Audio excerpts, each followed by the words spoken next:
Olá, pessoal do Pântano Pop. Hoje nós estamos aqui para falar de um tema que pode parecer a princípio que sai um pouco do escopo de cultura pop, mas acreditamos que nem tanto.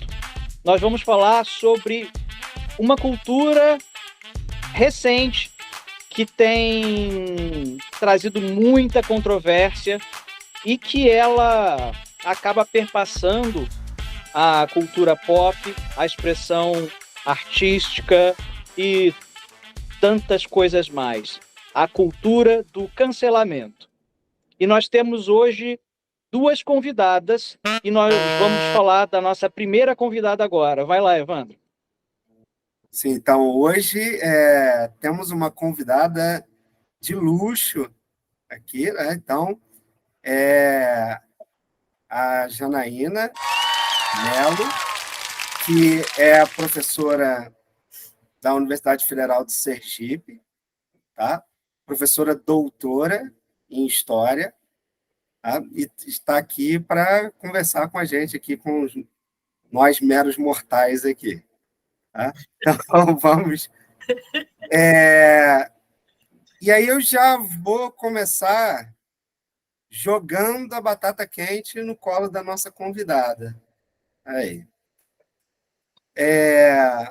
Então, Janaína, existe um limite para a cultura do cancelamento? A cultura do cancelamento, ela é válida? Ela é importante? E, caso sim, existe um limite para ela? Então, vamos lá, né? Na verdade, essa cultura do cancelamento, ela começou muito naquele bojo daquele movimento Me Too, né? De denúncias de assédio sexual, de violências nos Estados Unidos. Uma atriz, Alyssa Milano, né, fez aquela denúncia do diretor, né, que depois acabou justamente cancelado, né, publicamente. Várias outras denunciantes que foram assediadas também tiveram coragem e foram colocando também a público, né, tudo que sofreram. Então, nesse sentido, foi essa reunião de forças, né, principalmente de mulheres que vêm sofrendo há anos essas violências, ainda mais nesses meios, né, da cultura pop, esses meios mais de entretenimento. Então, essas mulheres conseguiram se fortalecer e conseguiram uma união pública que fez com que o diretor de cinema, o Weinstein, se eu não me engano, né, Harvey Weinstein, ele fosse levado a julgamento, fosse condenado e os contratos dele fossem cancelados, né, e ele não exercesse mais aquela posição de... E ele era mais do que um diretor, ele era um produtor, né? Ele era dono de uma produtora. Aí produziu vários filmes famosos de Hollywood. E foram centenas de denúncias, centenas, né?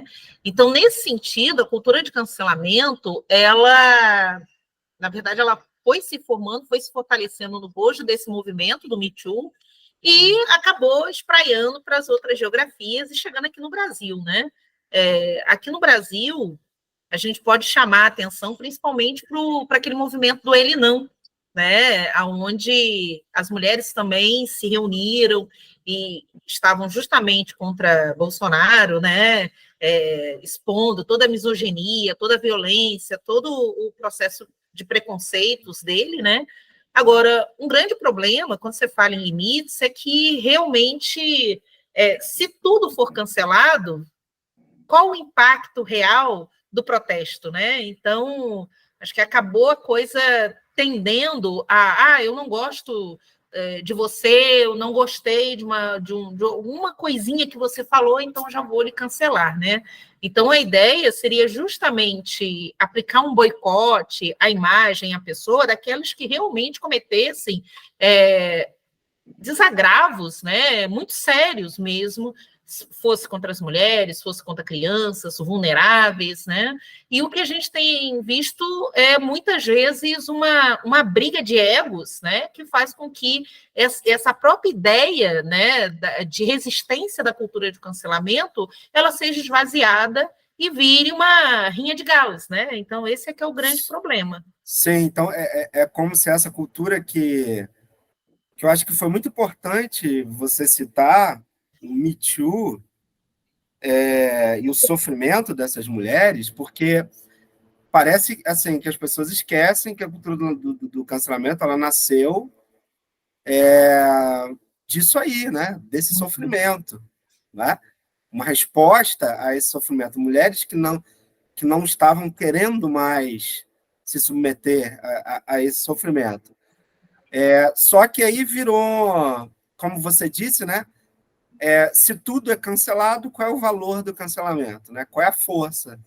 Acaba esvaziando, né, o cancelamento. Então, essa cultura do cancelamento ela está meio que implodindo, né? Uhum. E tirando a própria força do que seria realmente o cancelar um indivíduo desse. Vitor vai entrar na conversa aí para a gente... Vou entrar. Eu queria levantar uma bola que é a seguinte: como é que a gente lida com situações que muitas vezes são reais e como não criar realmente esse esvaziamento da crítica, do protesto válido, quando muitas vezes o cancelamento acaba virando uma punição. Uhum. Ele é usado como uma punição, como uma pena, né? Então, a partir de agora, nós vamos aproveitar que existe a rede social, existe toda uma internet onde eu vou conseguir interlocutores para ficarem do meu lado e escolher uma pessoa que muitas vezes está relacionado a gostos pessoais e destruir essa pessoa e tirar qualquer possibilidade dela, ou pelo menos intencionar isso, dela ter espaço nas mídias. Como é que a gente lida com isso? Como é que a gente lida? Aí vai também para o início da pergunta do Evandro. Qual é o limite do cancelamento? Cancelamento é uma coisa válida de fato, né? Cancelar, porque cancelar diz, cancelar, anulou, não existe mais. A palavra está um pouco nisso aí. Então a pessoa deixa de existir socialmente, deixa de existir nas mídias. Qual o limite disso e até que ponto a gente, mesmo que seja válido, como o Evandro disse, que a gente não se perca num linchamento público que muitas vezes está relacionado a questões pessoais? Então, eu vou trazer um exemplo que eu acho que é muito interessante, bate muito com esse projeto de vocês. Eu não sei se vocês já viram uma série chamada The Chair, né?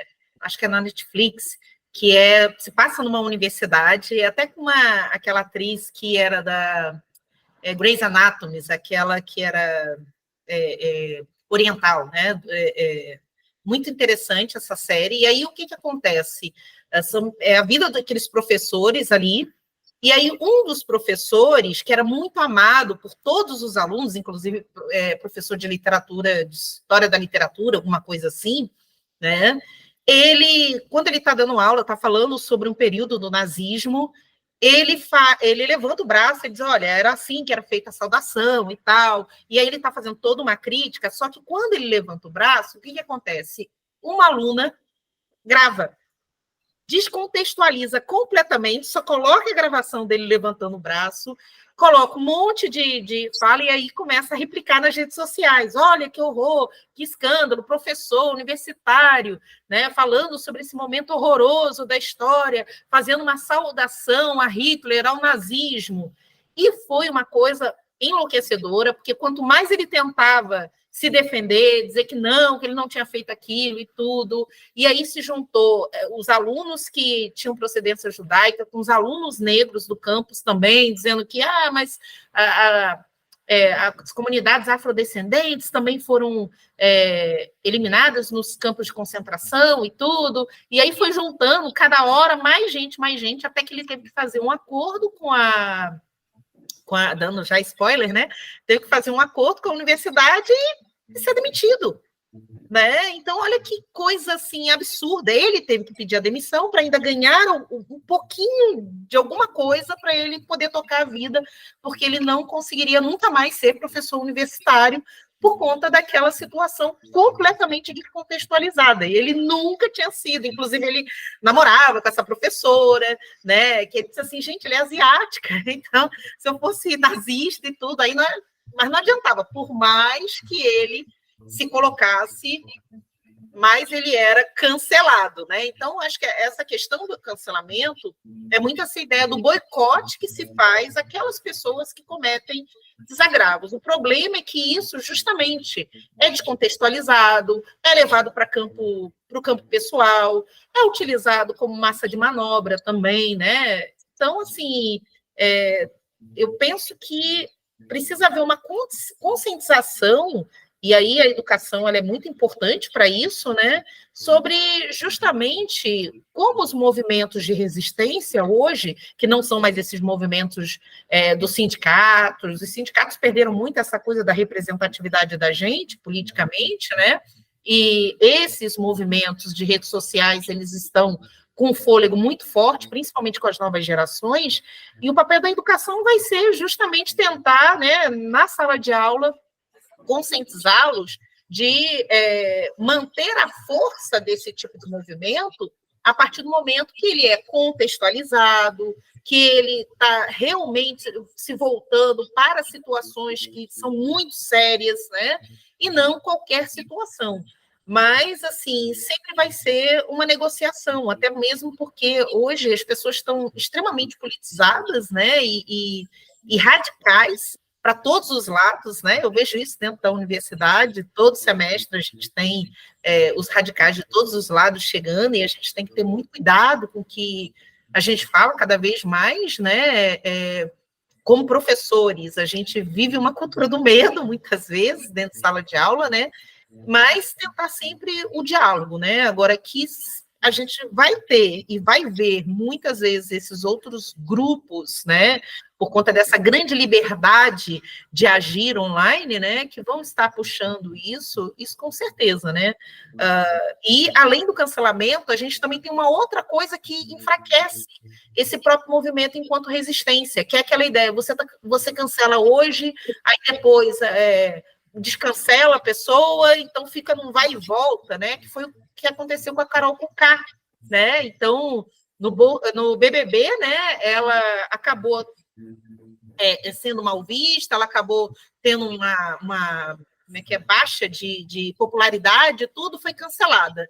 E aí depois, quando ela saiu, pediu desculpas e tal, não sei o quê, né? Então já foi descancelada de novo, já voltou a ser o ícone pop e tudo mais. Então a grande questão é em que medida, o que levou de fato ela a ser cancelada, por que ela foi descancelada, será que o que ela falou realmente justificou, apagou o tipo de procedimento que ela teve, que levou ela a ser cancelada? Então, são coisas que a gente... a nossa geração, né, está aprendendo ainda a lidar com isso, porque é algo muito muito embrionário para a gente, mas muito afim dessa geração nova, né? Ele já é uma palavra do cotidiano deles, já é um rito deles, né? E na própria sala de aula eles já fazem isso também, né? Com professores, com alunos, com colegas. Né? Desculpa, então, mas foi muito importante que você falou dessas gerações, porque essa é uma palavra que a nossa geração teve que aprender. Uhum. Essas gerações mais novas, não, eles já sabem, já é natural para eles o cancelamento. E aí, foi importante você ter citado a Carol Conká, e aí eu vou acrescentar. Então, vamos refazer os passos. O cancelamento, essa cultura surge exatamente para uma forma de luta daqueles que eram oprimidos, né? Dentro de sistemas de poder, né? Como o sistema de poder da cultura pop, né? do cinema, etc. E aí agora você tem o cancelamento de pessoas que fazem parte de grupos oprimidos, que é o caso da Carol Conká, que é o caso do Pelé, uhum. Né? Então, o Pelé, que aí a gente entra aqui que o futebol também é pop, né, Vitor? Sem dúvida alguma, no Brasil mais do que nunca. O Então a brasileiro não entende gente... nada de futebol, só pensa que entende, mas faz parte do dia a dia, da cultura do brasileiro. Isso. Então, o Pântano Pop pode falar de futebol também, do Pelé. Pode, deve. Tem que ter até um episódio de futebol. Isso. Então, o Pelé, que é essa figura que deveria estar sendo comemorada, né? E quando ele faleceu, houve tão pouco respeito em redes sociais, e ele foi atacado por uma coisa que, assim, o Brasil tem milhões de pessoas que só têm o nome da mãe na certidão de nascimento, entendeu? Então, ele foi totalmente cancelado por uma coisa que um monte de gente branca faz da mesma forma e não é cancelado da mesma maneira. Tá? E até aqui, para fazer o advogado do diabo, tem lá o Pablo Neruda, né, o poeta chileno, tão amado pela esquerda, que tratava a filha especial como monstro. Chamava a filha de monstro. Né? Mas aí o Pablo Neruda, um poeta branco, etc., e é de esquerda, então, o Pablo Neruda não, mas o Pelé não. O Pelé tem que ser destruída a imagem dele. Então, veja como o cancelamento ele ficou aí com um sinal invertido, né? Ele está sendo usado para destruir pessoas que são de minoria, pessoas que já são vítimas de opressão, não precisavam de mais essa opressão, tá? E o que a Carol Conká fez dentro do BBB, várias outras pessoas em outras edições fizeram. E ganharam. Coisa, tá? E aí, mas aí eram pessoas brancas, etc.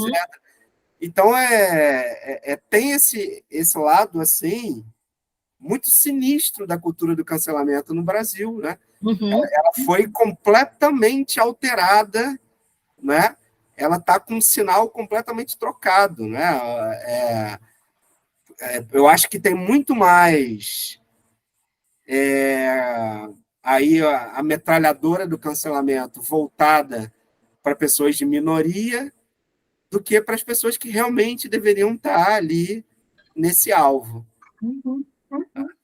Mas assim, eu quero fazer também uma coisa que eu tenho certeza que o Evandro concorda, então não é para discordar de você não, Evandro, é só porque também a gente não pode, eu acho que não é a nossa intenção, dar munição para as pessoas que acham que agora é a geração do mimimi. Né? Que ninguém pode criticar nada, ninguém pode falar nada, não se deve mais... agora tudo é machismo, agora tudo é racismo, agora tudo é homofobia, etc.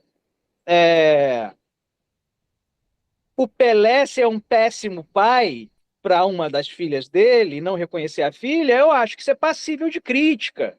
Não tô nem... acho que, né? O problema não é a crítica, aí o problema é o cancelamento. Tipo, o Pelé passa a ser a pessoa mais horrorosa do planeta por causa disso.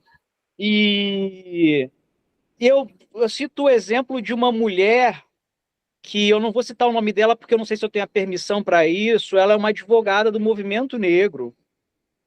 E assim, na época do aniversário de 80 anos do Pelé, 3 anos atrás, ela escreveu no Facebook dela uma coisa interessante, que eu lembro que o Evandro viu, ele vai lembrar, que ela falou: não serei eu que farei coro, porque tinha muita gente do movimento negro batendo no Pelé também. Que farei. Aliás, tem muita gente do movimento negro que bate no Pelé, porque o Pelé nunca se posicionou politicamente contra o racismo, né? Nunca foi abertamente posicionado contra o racismo. Aí ela foi, e as críticas vinham com essa questão do pai, mas o pessoal mais intelectualizado ia por esse lado dele não se posicionar. E essa mulher, que é uma advogada militante do movimento negro, ela falou: eu é que não vou engrossar o coro de pessoas que querem bater num homem negro. que é o homem mais famoso do Brasil, um cara que conseguiu, pelo próprio mérito, obter o maior sucesso na sua atividade. Ela não defendeu ele, mas ela... Sim. E conhecendo um pouco que eu conheço dela, eu sei que ela tem as críticas ao Pelé no mesmo lugar que todo mundo tem. Mas eu acho interessante que ela falou, eu que não vou sair a público e engrossar couro para bater em homem negro. E eu acho que é nisso que o Evandro fala. Aí na hora de bater no Pelé, é muito mais impiedoso do que se fosse o Zico. A galera não Sim. bate no Zico, que era bolsonarista, como bate, que apoiou o Bolsonaro, como bate no Pelé, né? Ou Não sei se o combate no Zico continua Neymar, né? sendo bolsonarista, mas assim, mas o fato é que o É, Zico votou no Bolsonaro e ninguém bateu no Zico desse jeito. Será que é porque o Zico é branco? Será que é porque o Zico ele é ídolo da maior torcida do Brasil? Então, assim, eu acho que quando você cancela, você tira até a possibilidade de discutir por que bate mais no Pelé do que no Zico. Quando você critica, eu acho super válido.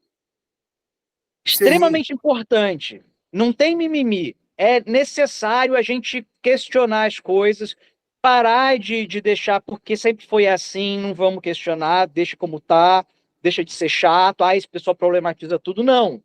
Mas só que quando você cancela, você tira completamente a possibilidade da gente discutir. Porque eu não vou discutir, né? Tem um amigo meu que ele fala, pô, o pessoal não cancela o David Bowie, né? Que teve um caso lá de pedofilia, sei lá.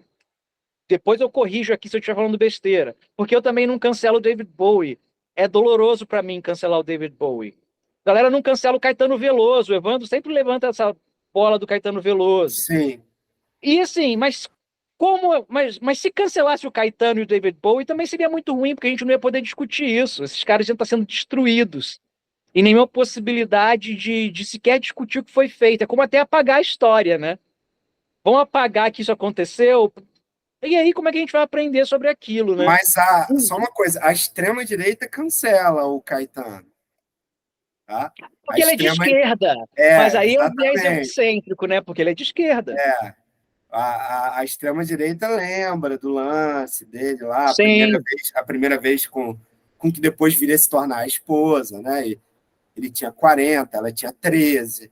Então, realmente, Mas, e assim, não que eu esteja do lado da extrema-direita, mas eu acho que tem que questionar. Não é porque é o Caetano que a gente vai fingir que tá tudo bem o cara de 40 ter relações sexuais com a menina de 13. Não tá tudo bem. Não tá tudo bem. Agora, é como o Vitor falou agora brilhantemente, questionar é uma coisa. Agora, você querer promover a morte digital daquela pessoa, a morte virtual daquela pessoa, aí é outra coisa, né? Não só virtual, concreta, porque às vezes a pessoa ela perde emprego, Sim, ela tem uma sim, carreira destruída. Muitas exatamente. coisas desse tipo às vezes acontece. Não só virtual, concreta também, isso aí, exato. Concreta. Isso. Contar as ameaças também que os seguidores daquelas pessoas que fazem esse movimento do cancelamento começam a fazer na vida real dessas pessoas, né? Ameaças de tudo, né? De todas as sortes de violências físicas mesmo. Então, várias dessas pessoas, inclusive, têm que acionar a polícia, pedir escolta, proteção. Então, é um lado muito perverso, né? O grande problema, talvez, seja porque no Brasil a gente é muito passional, né? Então, tudo vira torcida, né? Então, as pessoas têm que ter lado, né? A gente está vendo isso agora com essa guerra, né?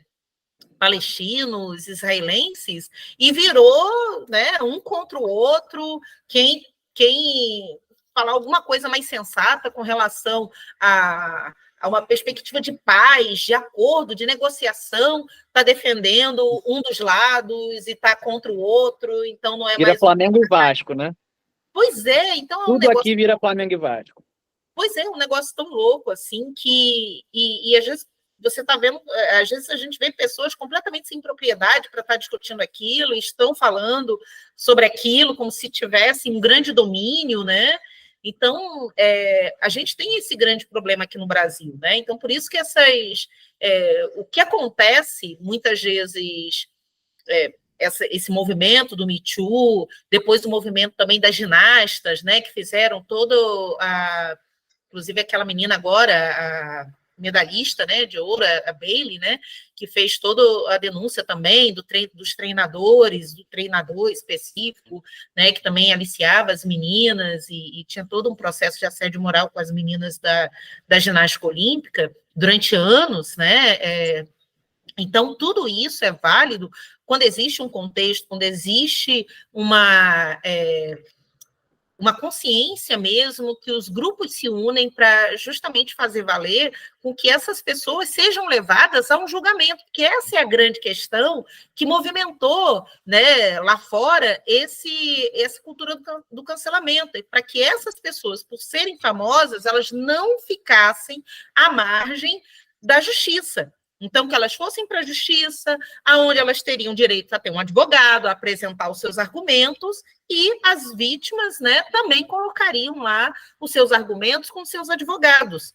Então, teria, entre aspas, um equilíbrio, né, que é o que não acontecia antes, porque você via que as pessoas, né, principalmente esses famosos internacionais, eles nem chegavam perto, né, de um tribunal. Então, esse movimento foi muito importante para fazer isso, para fazer com que a justiça, pelo menos aparentemente, ela recaísse sobre todos, embora que a gente saiba que não é sobre todos, porque a gente está falando de uma série de outras pessoas famosas que foram vitimadas e, por isso, teve o maior peso, né? No caso aqui no Brasil, a gente não vê tanto esse movimento, né? A cultura de cancelamento não está direcionada para essa questão de crimes e para levar as pessoas para a justiça, não, é simplesmente, como, né, vocês disseram, é apagar a pessoa, né? E apagar tanto das redes sociais, muitas vezes física. Então, Janaína, eu vou te interromper só para dizer que é importantíssimo isso que você acabou de falar, e eu acho que pode ser um norte para a gente, ao pensar a cultura do cancelamento, porque, assim, você lembrou uma coisa muito importante, o objetivo era levar pessoas à justiça. Então, por exemplo, no caso da Carol Conká, isso não tem sentido nenhum. A Carol Conká não fez nada para ser levada à justiça, entendeu? Ela se comportou de uma maneira que um monte de gente se comporta. Isso. Tá? Aquilo ali, então, ela não cometeu crime nenhum. Então, não haveria sentido nenhum em cancelá-la, porque não há nada a levar à justiça. Eu acho que esse ponto aí é um norte importante que você trouxe para a gente aí, nessa discussão, e que eu mesmo não tinha me atentado para isso. E cada um pode ter a sua opinião sobre a pessoa, e pode gostar ou não seria minha amiga. Se me perguntar o que eu acho, né, aquele quadro do Raul Gil que tinha antigamente, vai tirar o chapéu, não vai tirar o chapéu? Então, não quiser tirar o chapéu, não tira, mas passar do ponto, né, às vezes fica um negócio que, sim, eu vou destruir uma pessoa, mas eu quero... Janaína, acho que você tem mais alguma coisa para falar, porque eu queria levar para um lugar um pouco mais cabeludo depois. Não, acho que só fechar com essa questão da criminalização, né? Quando a cultura do cancelamento ela movimenta para que um crime não fique impune e que as pessoas, mesmo sendo poderosas, sendo famosas, que elas possam ser levadas à justiça, né? Então, a cultura do cancelamento ela tem um aspecto muito importante para a sociedade, né? Agora, quando justamente deixa de ser um crime para ser uma briga de galos, né? Uma rinha de galos, aí já esvazia o sentido e pode causar muitas injustiças para inúmeras pessoas. Então, esse é um grande perigo mesmo.